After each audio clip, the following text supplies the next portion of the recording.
Le tabou de l'argent, des erreurs à éviter. Dans mes débuts, j'ai été contactée par une personne qui me connaissait très bien pour former son équipe en communication et en journalisme.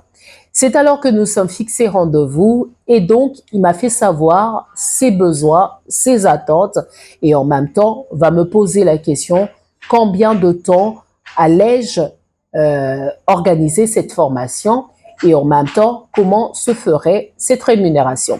Je vais lui dire clairement et il était d'accord.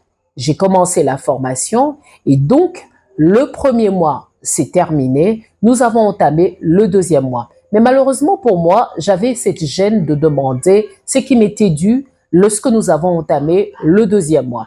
À la deuxième semaine du mois, je suis passé par un message, un SMS pour lui demander qu'en était-il de ma rémunération du mois précédent.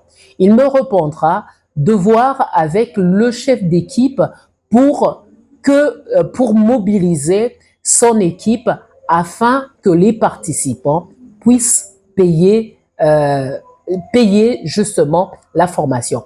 Alors que nos ententes ce n'était pas le cas lorsque nous avons échangé. Au début, c'était qui devait prendre en charge, prendre en charge son équipe, donc tous les participants, et que il allait me rémunérer justement après la fin du premier mois. Et en voyant le chef d'équipe était lui également surpris de savoir le montant qu'il fallait payer et qu'il fallait le faire de manière mensuelle. Malgré tout cela, j'ai patienté. Je vais terminer le deuxième mois tout en espérant qu'il y aura un retard. Certainement, je serai payé.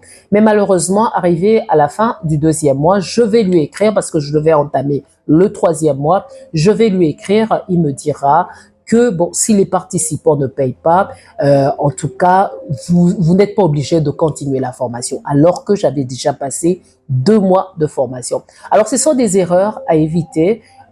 Aujourd'hui, je me dis toujours, lorsque j'organise une formation, il faudrait que les participants payent au moins 50% avant de participer.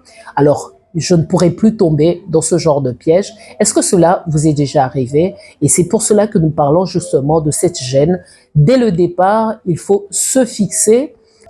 N'ayez pas honte justement de demander ce qui vous est dû. N'hésitez pas de faire le suivi justement de ce qui vous est dû et que cela soit payé. J'ai pas fait le suivi, malheureusement, je me suis découragée et je suis partie. Allez, on se retrouve prochainement pour un autre numéro.